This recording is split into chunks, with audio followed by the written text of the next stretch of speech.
can start. Okay. Thank you all for your patience. Welcome to Kent County, Maryland, Department of Planning, Housing, and Zoning. I'm Bill Mackey. I'm the Planning Director. This is Mark Harper, our Associate Planner, who will be doing staff reports. And this is Campbell Safian, our clerk, who will be reading the public advertisement and any correspondence that we've received. Today is May 11th, 2023. I see that there is no one on the call, so it's just folks in the room. And we're reviewing 4 applications. One for Neil and Carolyn Metzbauer for administrative variance, 2 for Stephen and Lisa Driscoll for administrative variances and an administrative special exception, and finally 1 for Robert and Catherine Gundlach for administrative variance. We'll take them in the order on the agenda unless there is a party who isn't present. So is everyone here, or who do you all represent, if you don't mind? Okay, hello, Mr. and Mrs. Metzbauer? Mr. Driscoll? Okay, everybody's here. We'll go in order. The way these hearings work is anyone who's going to testify, I swear you in at the beginning. The clerk will read the public notice from the record, and then everybody has an opportunity to speak and present. So staff usually starts by giving a summary of the staff report. Has everyone seen the staff report for their item? Have you all read it? Yes, yes. Mr. Driscoll, have you seen the staff report? You have, okay. So we'll give a summary of the staff report because it does go on the record and it's recorded and people can watch it later. And then the applicants have an opportunity to present. If there's anyone present in support who's not the applicant, they have an opportunity, and then anyone in opposition. So today it looks like it'll just be applicants presenting, and then I respond to your application and sort of express which way the decision will go, and then staff follows up with a written decision. All of these are considered appealable actions, so we can't issue a building permit or final decision until 30 days from the date of the hearing, but during that time we can process your building permit, do everything else, and usually there's more work to be done anyway, but we won't be able to issue it until 30 days. So having said all that, I think we can begin. Does anyone have any questions before we begin? No? Okay, all righty. So let's start with the oath. If you plan on speaking today at the mic for the record, do you affirm that the testimony you are about to give is true to the best of your belief and knowledge? I do. You do. Okay. All righty. Thank you very much. Please. The following notice was placed in the Kent County News on April 27, 2023. Notice is hereby given that on Thursday, May 11, 2023 at 10 a.m., the Kent County Director of Planning, Housing, and Zoning will hold a public hearing in the County Commissioner's hearing room at 400 High Street, Chestertown, Maryland. Neil and Carolyn Metzbauer requesting an administrative variance of 6 feet from the required 15-foot side yard setback to construct a 192 square foot addition to a detached garage. The property is located at 21108 Tolchester Beach Road in the 6th Election District and is zoned critical area residential. Stephen and Lisa Driscoll requesting an administrative variance of 5.67 feet from the required 15-foot side yard setback to replace an existing dwelling. An administrative special exception is requested to construct an accessory structure that exceeds 17 feet in height and 1,200 square feet on a property less than 5 acres. The property is located at 31468 Sassafras River Avenue in the 1st Election District and is zoned critical area residential. Robert and Catherine Gundlach requesting an administrative variance of 15 feet from the required 50-foot front yard setback and a variance of 5 feet from the required 15-foot side yard setback to construct a new dwelling and detached garage. The property is located at 22460 Crouches Lane in the 5th Election District and is zoned critical area residential and community residential. Letters were mailed to adjacent property owners on April 21st, and the properties were posted on April 26th. Thank you, Campbell. And I do understand we've received some correspondence, but we'll maybe cover that with each item. So if you can let me know when the correspondence was received for one of our hearings, then we'll either read that into the record or just refer to it. So, okay, thank you. All righty, so first we have the Metzbauers. So if you'd like to come up and speak at the mic and, get ready to, Mark will give you a summary of the staff report. So Mark, this is a variance, so if you would, in your summary, just if you could focus on the sort of reasons for the variance, the sort of list of things we always talk about, and then the specific staff recommendation. So those would be highlights. Okay. Yes, so they are seeking a variance from the side yard setback. They're wanting to put an addition to their existing garage. The proposed addition is going to be a lean-to for the purpose of housing a tractor, if I understand correctly. On that particular area, they have an existing gravel drive with a privacy fence associated with it. Since they're adding on to a structure and it impedes upon that side yard setback, they're required to have this variance. Variants are assessed upon impact to the environment and also character of the neighborhood. Our comments are as follows in regards to those requirements or the standards. The roof line of the proposed structure will blend with that of the existing garage to which it will be attached, and an existing privacy fence at the end of the drive will largely screen the addition. The variance will not cause substantial detriment adjacent or neighboring properties as a result of that configuration, and will not change the character of the district or neighborhood. It's to be placed atop an existing gravel driveway, so no additional lot coverage will result. And since it's in the critical area, that's one of the issues. The comprehensive plan is neutral in the application. Request is consistent with the critical area law, and it's a reasonable use of the property. Staff does recommend approval of the 6-foot variance for the minimum 15-foot side yard setback to construct this addition with the following condition, that the variance would lapse after 1 year if no substantial construction in accordance with the plans herein presented were to occur. Thank you. Thank you.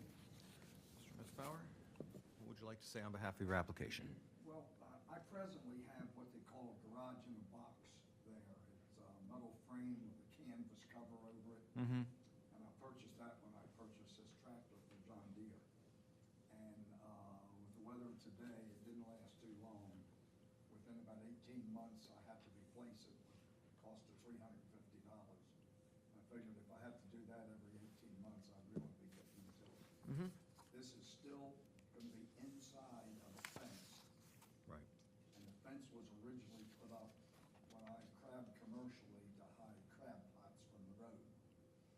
The only change on that application is I had down there, the owners of the property next to me were Lynn and Ralph Dolinger, and since that time, that house has been purchased by Alan Bramble. Okay.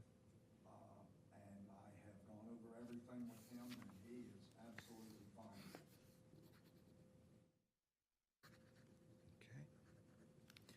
So is there, can you maybe describe why there isn't another location on the property that's within the setbacks that this could be located? Well, I own quite a bit of property there with nothing on it, so Mhm. I could, but then I'd have to build 4 walls and everything else where this could be. I'm gonna remove this garage in a box Mm-hmm. and put it in there and attach it to the garage. Okay. Can you press your button? I see your mic's not on. There you go. Thank you, Oh, sir. I see That's it. fine. Yeah.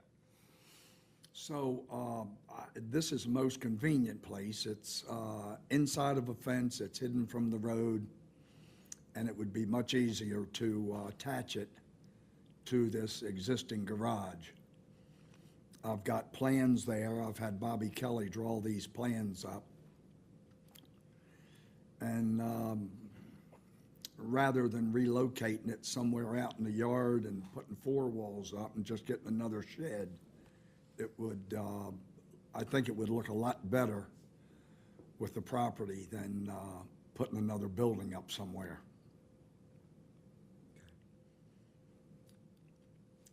Thank you. Mark, can you tell me what the required lot frontage is for this property and what the existing lot frontage would be? So it's critical area residential, and the front yard setback requirement is 50 feet. In regards to the structure, it's not something I'd looked at, so I'm not really clear. To be honest, I beg your pardon. The lot width. The lot width. I think it is in compliance with the minimum requirement. What's the required frontage? 75 feet is my understanding for How critical wide area is your residential. lot, sir? I'd have to look at my, Caroline, give me that drawing, please.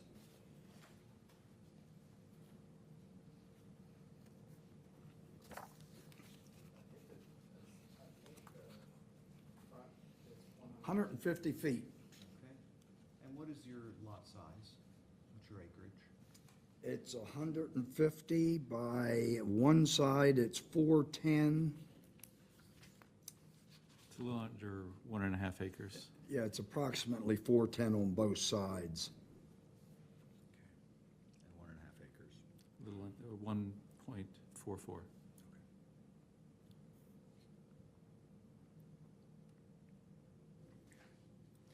So I'm sort of at a difficult point, because in general, right, the way variances work are, there's a zoning district, there are requirements for lots, you know, including lot frontage and lot area, and that's how your parcels are originally created, I mean, before you create them. So, and variances are designed for situations where there's some reason that the lot can't be developed in a normal fashion, right? Maybe there's a lot of wetlands, maybe the frontage is smaller than the standard frontage, so then the setbacks don't make sense, right? If your lot is too narrow and there's a 15-foot and a 15-foot, and your lot's only 40 feet, you only get a 10-foot house. I mean, those are sort of the areas. So there are other considerations, things like slope, the kind of wildlife you find on the property, other things. So I don't know that that has been indicated. So I think for this one, what I would like to do is I would like to hold off on making a decision and give you an opportunity to maybe present something, you know, send me an email or a letter that talks about sort of why you would not, because of some physical restriction on the lot, or topography, or water, or some other thing, why you couldn't locate this structure in a place that would meet the setbacks. If I relocated it somewhere else on my property, I would be covering up the grass for this 8 by 24 lean-to. Where if I put it where I've got it drawn now, it's not going to be covering up anything that's not already covered. Okay. And this is CAR, right? It is. So that would reduce impervious coverage, or not increase impervious coverage? It would increase a lot, it would not increase a lot coverage the way it's proposed now. If you were to relocate it on existing vegetated area, that would increase lot coverage. Okay. And do we know how close they are to the maximum? That I don't know. Yeah, Can you tell me what the maximum is for the district? it's based upon this property size. I couldn't just off the top of my head, I'd have to Well, look I at have the code. it. Okay, And I'm having this Well- discussion because this is on the public record, and this is, you know, trying to Yes, sir. establish a basis. so I need to calculate the square footage of this, because that's where it's presented. If you have a calculator with you. I do. Okay. Are you talking about square footage of coverage at the Yes, sir. present time? Yeah. Yes, sir. I don't know why it's not in here, because when I was in the planning and zoning office, Beth Grebe figured all that out. Yeah, it's on the, with the permit application, so that permit application was submitted, and I just didn't bring the material with me. It's about 65,000 square feet, Okay, so 65, that'd be 15% of that. 15%. Okay. It's probably over 15% just by a visual look here at the property. Of impervious, or house, driveway, all the surfaces, 2 or 3 outbuildings. There's a lot going on. Okay. So we can confirm this after the meeting with the information provided by Beth. So under the critical area, that there's a limitation on how much impervious coverage one is supposed to have on the lot, and it looks like you're very close, or perhaps over. I will, at least tentatively at this point, say that I would be recommending favorably for the variance in order to preserve open pervious coverage on the lot. So, okay, all righty. Thank you for letting me go through that. All righty. Thank And you. we usually issue a decision in about 2 weeks, so we'll Yes, sir. close the loop with you. Thank you very very much. much. Yes, sir. All righty. Mr. Driscoll. And/or your representative. Yes, you can both come. Did you do the oath? We did not. You did not. If you're going to speak, we need to do the oath, so. It's actually an affirmation, so.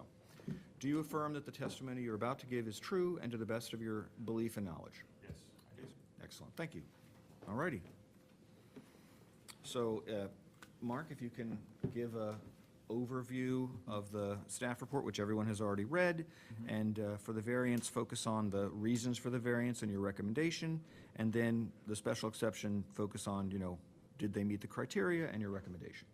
Okay. All right, thank you. So there are two projects for this property. The variance is for the replacement of existing home in a modified buffer area. They had been previously granted a variance on this application a little over a year ago that has expired. In regards to the construction that's proposed then versus now, in terms of building costs, they're pursuing a different option in terms of the structure with the modular home. The modular home would not allow for the cantilevered second floor. It was originally approved and would require a solid floor on the first floor to support that above it. The amount of encroachment on the side yard setback would not increase beyond what was previously permitted, that being about 5 feet. The side yard setback is 15 feet in this particular district. The width of the property is about 55 feet. Required width is 75 feet, so it's a narrow lot, as are most of these lots in that area. So the variance itself is to accommodate this particular building. If I understand correctly, the desire for the building is to increase the kitchen size, make it more contemporary and living space and such. So there are some renderings presented in the packet as well, showing how the visual impact of that would be. Some of the adjacent properties are also similar size. For the special exception, in the back, they have a small shed which would be removed, and they're proposing to put in a garage with a second floor that would serve as an office. The floor area of that would be about 1,212, so it's slightly over the allowable amount for a property that size, and slightly higher at about 19 feet as opposed to 17 feet. That would be near the road itself. That is the rear yard in a waterfront property. So the setback requirement is 5 feet. There are other properties nearby that have similar type structures also close to the road, so it wouldn't necessarily negatively impact the character. With the reconfiguration of the lot, there would be a decrease in the amount of lot coverage.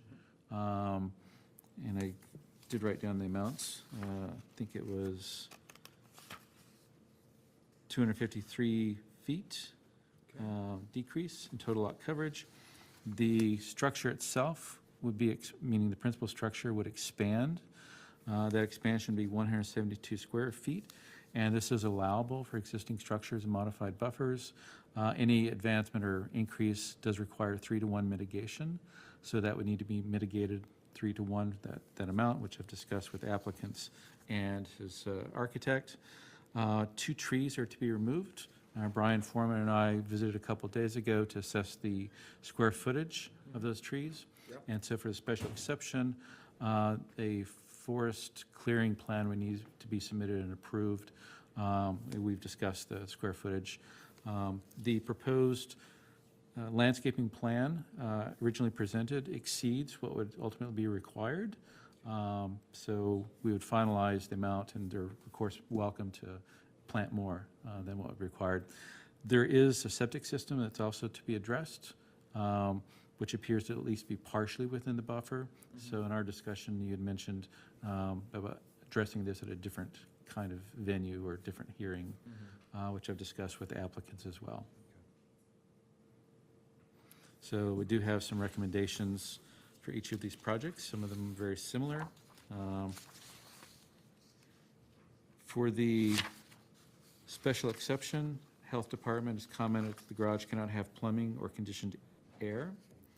Are you aware of these comments? Yeah, we Health discussed it. Department, Right. Okay. Yeah, we discussed They're that. relatively new, so it's a new set of comments. Yep. I mean, I know you went through this a year ago, but they're probably not the same comments now. I think For, they've had some issues, so they're trying to Yeah. address that. and for the variance for the principal structure, they are proposing to put in a basement, and Health Department has commented that is not to be finished basement, which I don't think they're planning to do. This is a forest interior dwelling bird area, so cutting of trees and exterior construction be prohibited between April 1st and August 31st, which they understand.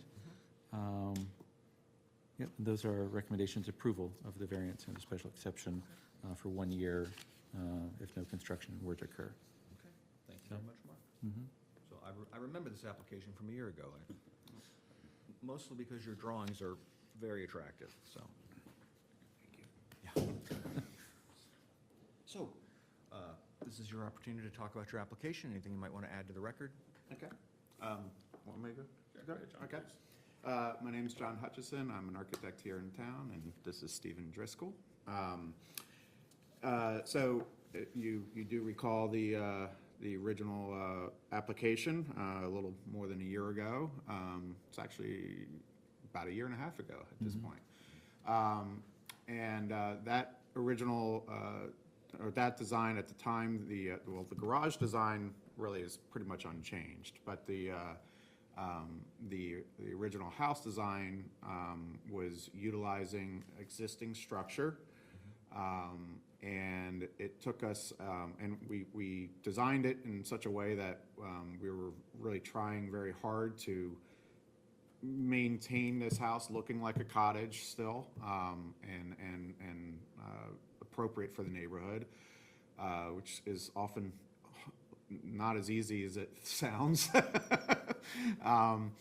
But when it took a really long, after we got our approvals, it took a really long time to get the construction costs from our contractor, because they were really busy and it was during COVID, and it took a really long time. By the time we got the construction costs, and we're ready to submit for permit, Mr. Driscoll I had to pick him up off the floor, and we really decided that we needed to look at this a different way, because it was just exorbitantly expensive to salvage the existing building. So Mr. Driscoll came up with the idea of doing a modular building, and that took us down a path of working with a modular company where what they were proposing was not as delicate as what we had designed, and it was important to us to try to figure out a way to get it to look somewhat like we had originally intended. So one of the things that came up, and Mark had mentioned this in his report, was we originally had a second floor addition that went over an existing slab, and we weren't able to do that with a modular construction. So we needed to, in order to do the modular construction, we really needed to create 2 boxes.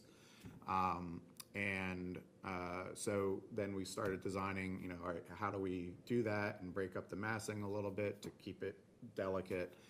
And what we came up with is what you see. Since we had to put in a new foundation, we decided to go ahead and put in a basement for additional storage. Completely aware that we could never finish that. That not a problem. The existing building, or the new building, is still the same number of bedrooms as what is there. It's just a nicer building.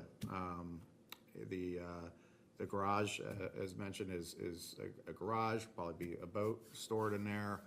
And then there's an office space up above. And again, we have no reservations about no plumbing in that, because we fully expected that the health department would, rightly so, have concerns down the line. So we understand that, and that's our proposal.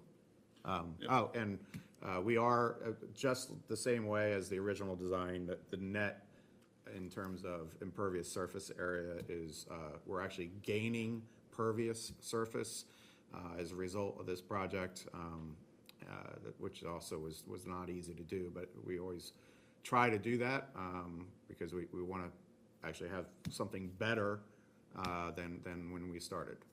So that's my spiel. Yeah, just, I would like to add to what John just said. Not only are we decreasing the impervious surface, but we're also moving a great deal of impervious surface from the water's edge to outside the buffer, substantial portion. Also, the foundation had to be a crawl space for modular, and while it's an incremental cost to go from a crawl space to a basement once you've got the excavator. That's the reason for the basement. And I also want to call it, the house turned out to look like a cottage again, even though we went through this modular exercise. I think if you look at it, it looks very similar to what was proposed before. So very happy with its look. Thank you.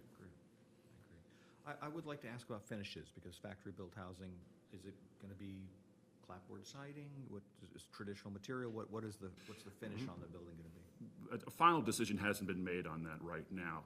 Right now, we're looking like we're going to go with a product called Cedar Impressions. It's a, I'm not sure if you're familiar with the product. It looks like cedar, but it's a polyvinyl product.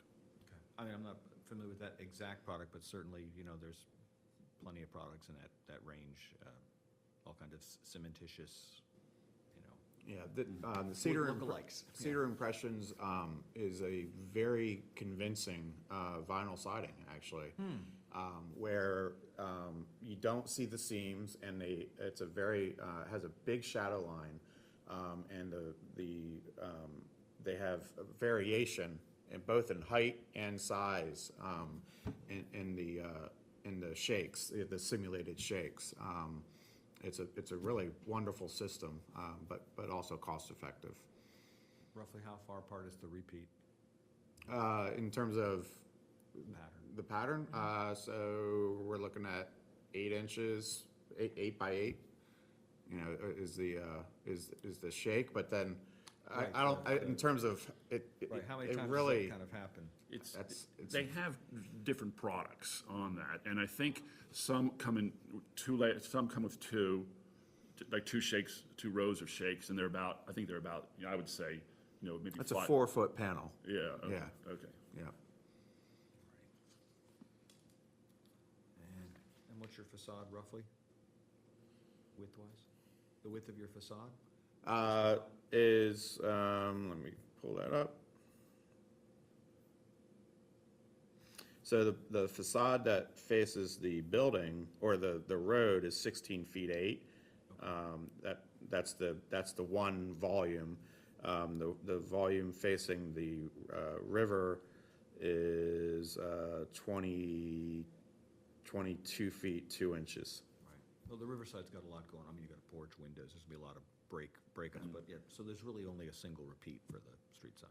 Right, okay. I'm just, when you move from one kind of construction to the other, it's just, Yep. want to express that concern, so, okay. I know that there's the septic field issue for this. So usually what I like to say is I'm, as part of the record, I want to formally include the TAC comments, the staff report, your comments as part of that record. I would decide, as we did a year ago, in favor of the variance and also for the administrative special exception, which you've met the criteria for. We will need to process a septic field variance. Since you're under the sort of the FIDS window, you won't be able to start construction till September anyway. So we'll try to schedule that at our next regular administrative hearing for you all. Normally, we fit these kind of variances things into one package, so we're not going to charge you an additional charge. Morning, sir.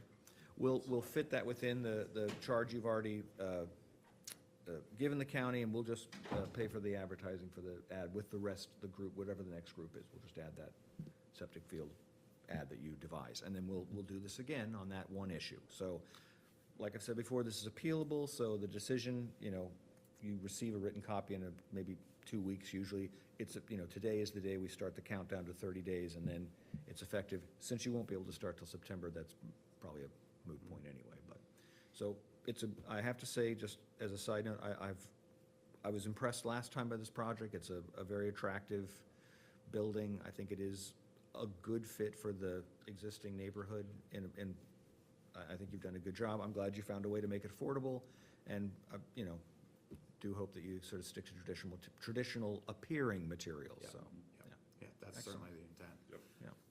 yeah. Could I ask a clarifying question about Absolutely. the septic variance? We would be applying for a variance for the tank, not the field, correct? Because I don't believe we're going to be doing anything with the field. Right, the variance, this is a sort of a special variance. It's different from all the other variances. It's specifically for the disturbance, level of disturbance, for installation of a septic tank within Yeah. that area. And then you know, I mean, and part of the reason it's a special kind of variance is because it's pretty much permissible. We do a review because everything goes back, right? You cover everything up, the ground is replaced, so really there's no sort of final disturbance. It's really for that interim period where you're, you know, intervening, so. Thank you. And whatever you need to do for a level of disturbance to bring that up to what you have to, just report that whole area, so we can grant that. It fits within the window, so. Okay. It's a sort of a unique kind of variance. It doesn't follow the standards I was mentioning earlier. It's from the critical area, it's under state law. It's specifically designed for kind of projects where you have to break ground to do an underground system, and then you're replacing everything, so, okay. Understood. All righty, thank Thank you. you. Thank you very Thank much. you. All righty, Mr. and Mrs. Gundlach. Now, I believe we did receive correspondence for your application. Okay. So, I don't know, have you seen that correspondence? No, I haven't. Okay. All right. And if, Mark, if you can give a summary of the report, since everyone's read the report, sort of focused on the what, you know, makes the variance meet the requirements, and then your recommendation. Okay. And then we'll read, do you have the correspondence with you? Yes, okay. Once you do the staff report, then we'll read the correspondence, so, okay. Thanks. So the Gunlocks are seeking two variances, one from the side yard setback and one from the front yard setback. The property itself is split zoned between critical area residential and community residential. They have different setback requirements. The home itself is going to be split between those two zones. So the portion that would be in the critical area residential would require this variance. The side yard setback for placement of the garage is due to the desired orientation of the home to maximize solar gain for the placement of solar panels upon the roof. So that configuration, based upon the area of the proposed garage, would require that encroachment of about 5 feet in the side yard setback. The property itself does extend backward toward a wetland. The back 2/3 is is fully wooded. The front portion, the front third is cleared, save for one tree, which based on the plans, they are planning to keep. The practical difficulty in this case is that to put it back would require encroachment, potential encroachment on the wooded area and clearing. So since it is in the critical area, and with the new adoption or the adoption of the critical area line, almost the entirety of this property is within the critical area zone, save for one small sliver in the rear corner. So based upon those, and also that properties across the street, which are also similarly zoned, are non-conforming in regards to the setback, so there'd be no impact to the character of the neighborhood from my staff's perspective, and therefore we make a recommendation for approval of both of these variances. Thank you very much. So let's hear, I want to hear the letter and then give you all a chance to speak, so. And just and again, sometimes folks watch this later on. When we receive letters before we publish the packet, they go in the packet, they're online, they're publicly available, we don't need to read them. When we receive them after the packet's published and no one has seen them online, then we generally read them into the record, so they're just part of the process. So. Thank you. We received correspondence from Melinda Zupon on May 9th, 2023. I'm writing in opposition to the administrative variance front and side yard setback at 22460 Crouches Lane in Rock Hall. The lot itself is .8 acres. It has been zoned critical area residential with certain setbacks.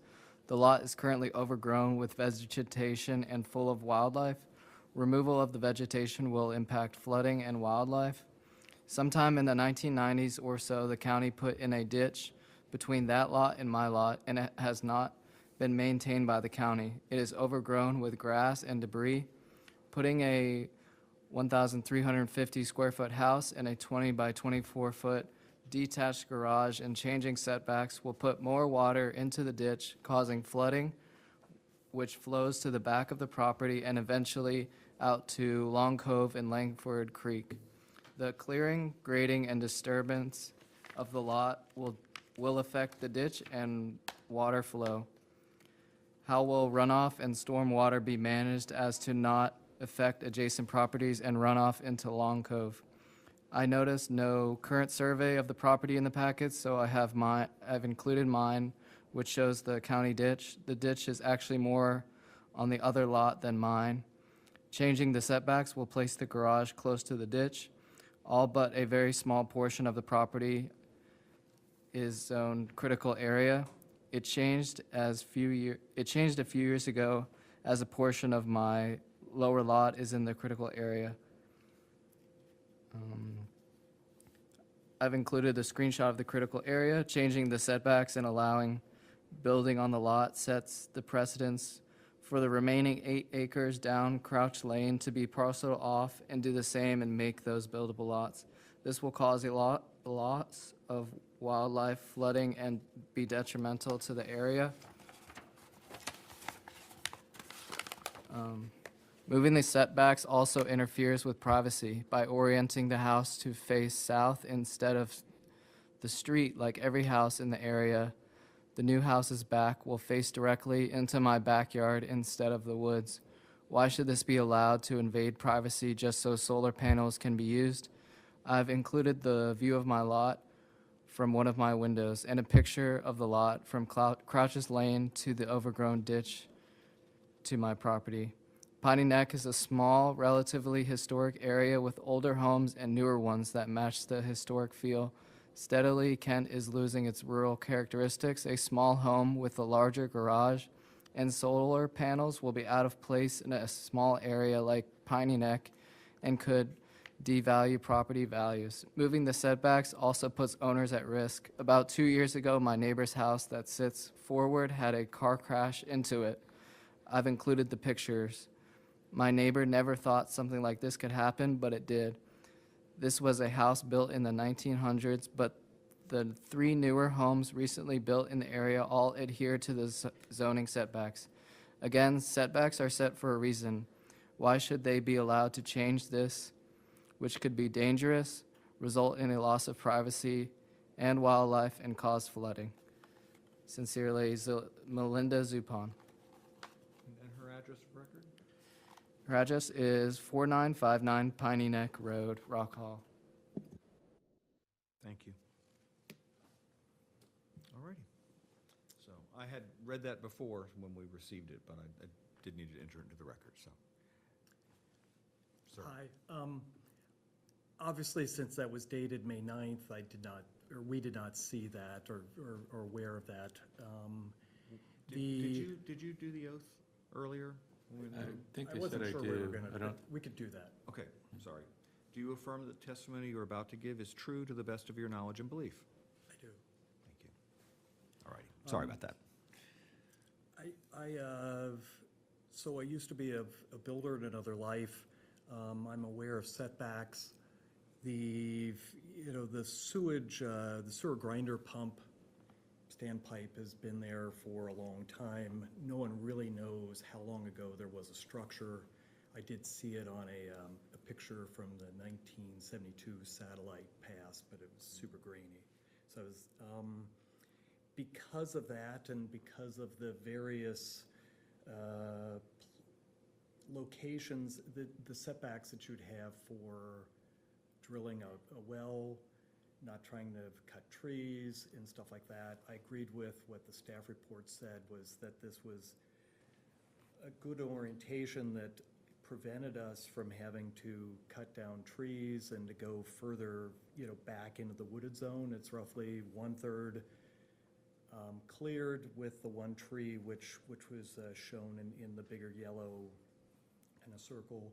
I do question the drainage ditch, and in many times I've not seen water in there. It looks like it must connect with some type of culvert. I'm aware you can get the mother of all rains that could fill something like that, but there has been a survey done, and that was provided with the packet. And with these 1-foot contours, the highest point on the property, as I read it, is really the northwest corner, right at the edge of, Crouch's Lane up by Melissa's lot and ours. And so, haven't worked through the water yet. I will with Kevin Shearson's help. We've been in discussion, and I'm aware that professional engineering needs to come up with the right solution for stormwater and grading and drainage, but that, all the water really heads towards our trees, or arguably possibly towards more Deckelman's part, but that, that's where our good design should be able to, it definitely will not send things back towards her stuff. I will say that I've seen what house is being built there. They have a garage that faces towards our proposed garage, and their living is really all oriented towards that, towards the northwest.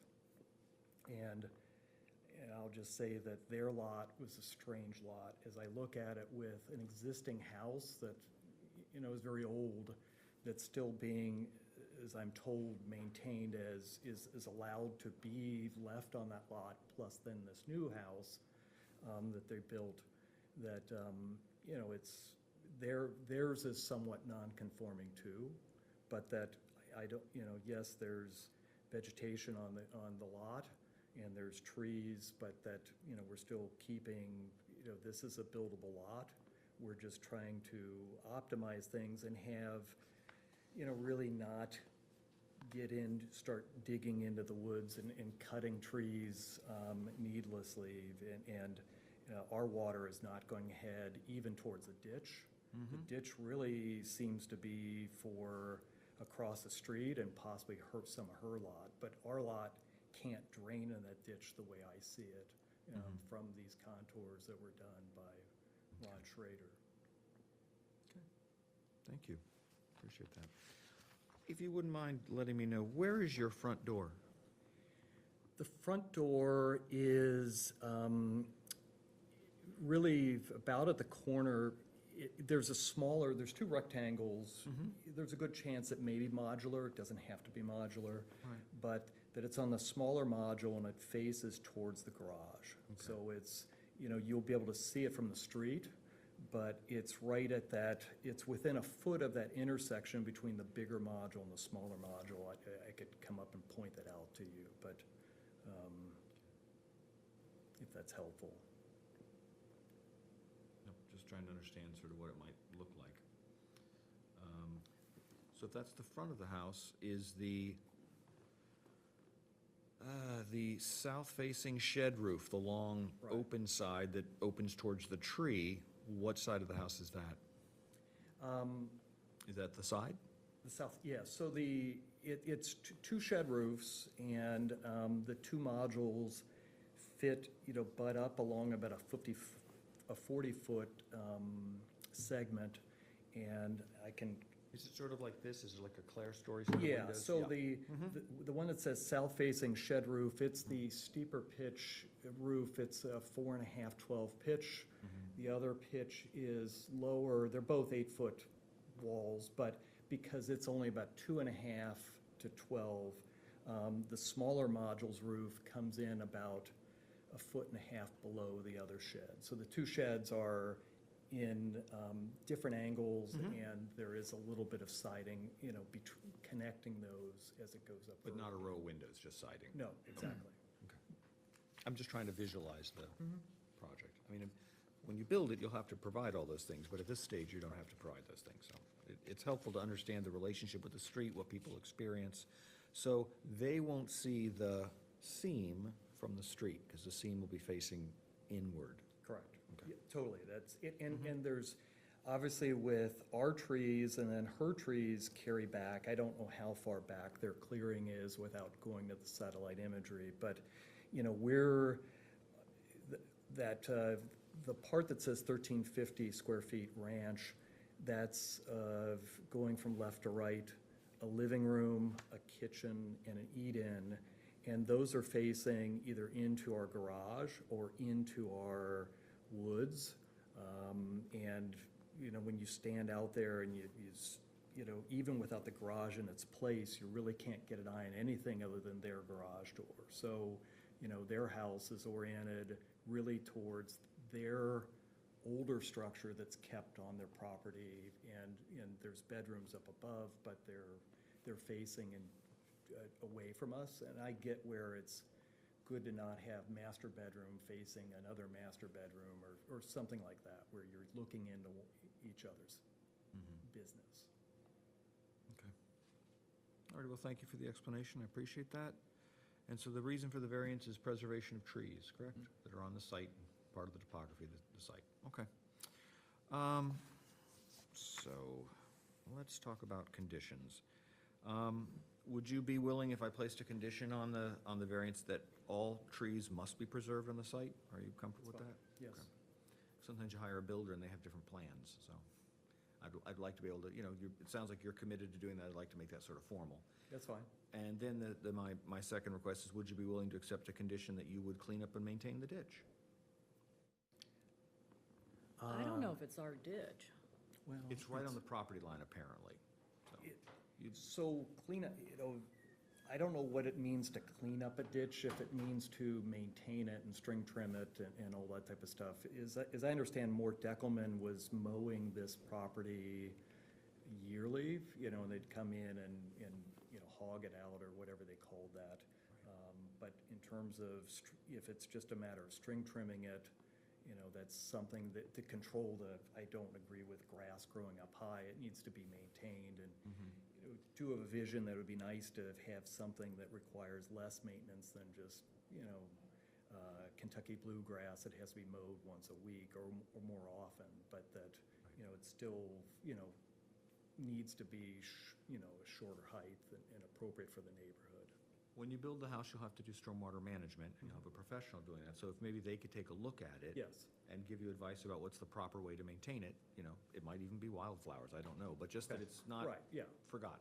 a lower maintenance type thing, but yes, so it doesn't get weedy. Right, and it still functions, right? The purpose is to drain water from the land. And I can't quite tell with the survey that was sent to me, and because it wasn't on a 24 by 36 piece of paper, I was looking at it without, with a cruder AutoCAD thing. I'm not sure if 100% of the ditch is on our property or if a little bit's on hers and some of it's on ours. I'm aware it's kind of a shared resource, but as I said, we will not be, I don't see us dumping water into that ditch. Right. It falls a different way from there. Did her letter say it was her ditch or our ditch? She provided a survey, it looks like it meanders on both properties. I mean, it would appear that the intent would be that it would be on the line between them. Physically, it looks like it does a little differently. We have a copy of the survey, if it's on record. Can you share that from the file? Just, just let's let the applicant see it's part of the public record now because it was submitted, so. Yeah, because we're happy to maintain it, but if she doesn't want us touching her side of the ditch, Maybe you can work with the neighbor just to, you know, discuss that issue. But you see, I mean, it would appear that the intention was probably to be in Oh, I between see, the the properties. center line, right, It's because, very close to the yeah, the property. center line starts on her side and then it does drift on our side, so it's, and we would work with her on maintaining the ditch, and we agree that that should be something that's controlled and not just left to nature. Okay, thank you. Yes, Mark? Oh, I thought you wanted to say something. You were just moving your pencil. Okay, Just moving my pencil. got it, okay. So I do believe that you've met the grounds for a variance. It is, you know, a forested site. That's not something under your control. And our comprehensive plan has a no net loss policy for forests. So I think that's very supportable. So I would include, as part of this decision, I want to incorporate the TAC comments, the staff report, our discussion now, and I would rule for this for favorable decision to include 2 additional conditions: that all trees be preserved on site, and that the applicant would work with the neighboring property owner and their stormwater management designer to make sure that the ditch is properly maintained and in the state that it should be to function. So, May I ask a question of clarification? of course. There's one large tree that's back there that attempting to get an idea of what would it take to, with a permit, the 2 tree people that I talked with said, oh, we can't cut trees without a permit in the critical area. It's They bad. know the rules, but there's, Be wisdom, yes. I would say it's about 1.5 foot in diameter. I don't think it's of a fall hazard, but we, you know, now that it's green, you can't see it. When it's winter, it's a little bit, it's pretty close to that tree grass line. But what's the provision for cutting a dead tree if we choose that, if we find that that is a hazard? Would our hands be tied on that? Or this is a tree that's been dead for a pretty long time? So a completely dead tree can be removed. Yeah, it does not require replacement. And with the proper you know, they pull a permit to do that, they just can't cut that randomly, but it's, okay. So we're just getting our mind around that. Is this the time to do it, or do we just watch it and call it a bird sanctuary? Or I realize birds and other wildlife like dead trees, but it's. Right. you know. And sometimes, you know, you even when you take it down, you leave the tree itself in the wooded area to provide habitat, so that's Okay, another approach. so Yeah. it's totally dead, and we just don't know what direction we're gonna go. That's something we're looking into. Okay. Thank you. You're very Bill, welcome. If I may just ask for a bit of clarification in regards to preserving the trees. Yes. Are you suggesting or requesting a deed restriction on those, or just, Just a condition. Condition like- not- Like okay. the other 2 conditions, yep. all right, And my one final question is a year long enough for you to do what you need to do? A lot of people run into this problem. I'm happy to make it 2 years, there's no issue there. I picture pulling a permit in the next 2 months. It depends on how fast it's gonna take to get Kevin's help. We've talked a little bit. Part of it was he can't spin his wheels until we have a final decision on this. But, and I don't know what their workload is, but definitely building the house this year, there's some chance the garage may catch up next year. But you know, I could see if you're in digging for both, maybe you get the foundation in, and then, you know, the garage, if we go modular on one, we may do stick build on the garage, just slightly behind that. And I don't know whether that affects the certificate of occupancy, if they can be, if you can be working on one thing like the garage and separate from the house. If the house is done quickly and the garage isn't. I'm sure the folks in the permit office can Okay. let you know about that, so. And in Maryland, at least, if you have foundations in, that generally, in general, vests a decision. So if you had foundations in, you would have met the requirements for construction, which the variance requires. So if you think all that's reasonable for you within a year, then we'll just leave it at a year, so. It is. Okay, all righty. Well, thank you very much. Appreciate you coming down.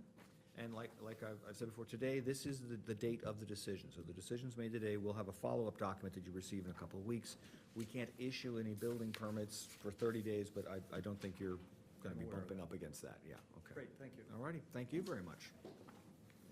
And having no more business, that would conclude our administrative meeting for today.